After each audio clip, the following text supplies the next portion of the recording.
The two top HSBC bosses have apologized for unacceptable practices at its Swiss private bank which helped clients to avoid tax. Stuart Gulliver, Group Chief Executive, said it had caused damage to trust and confidence in the company. He and Chairman Douglas Flint were answering questions from UK members of Parliament of the Treasury Committee.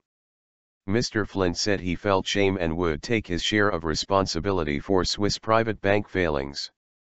But when asked by MPs who was most responsible for the problems in HSBC Swiss private bank, Mr. Flint said, the individuals most accountable for the data theft and the behavior that was unacceptable to our standards, was the management in Switzerland. Most culpable were the relationship managers in the Swiss private bank. Mr. Flint estimated that some 30% of those relationship managers were still employed by HSBC. Leak. Information about some 30,000 accounts at the Swiss private bank operation were leaked in 2007 to French tax authorities who passed it on to the UK tax authorities, HMRC. Former Director of Public Prosecutions Lord Ken MacDonald QC said last week that there was sufficient evidence for the bank to be investigated for conspiracy to defraud the UK tax authorities. However, Jenny Granger, Director General Enforcement and Compliance at HMRC told the Treasury Committee, what we had was intelligence, not evidence. It was stolen data, its quality was not good. And we were dealing with a jurisdiction that would not accept stolen data as evidence.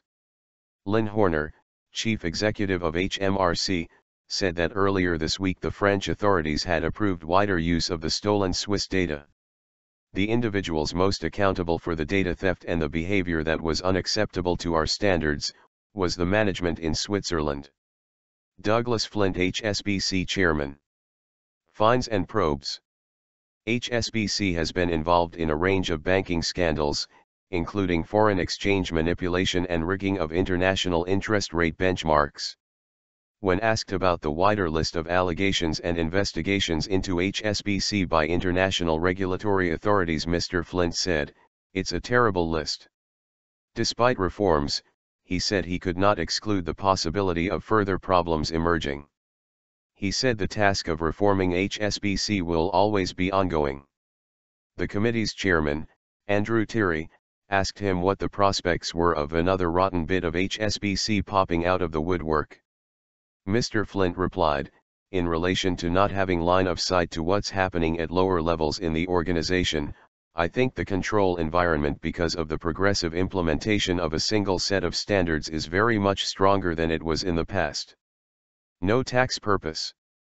Mr. Gulliver, who has worked for HSBC for 35 years and became chief executive in 2011, told the committee that his personal holding of a Swiss bank account through a Panamanian company had no tax purpose.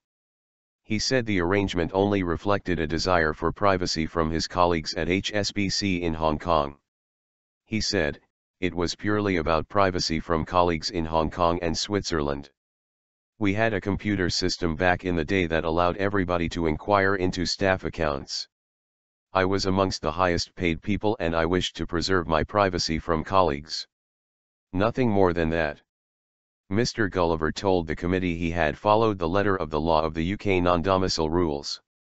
He said, the important point is I paid UK tax on my HSBC earnings during that entire period since being based in the UK, so the amount of tax I have paid is the fair and appropriate amount.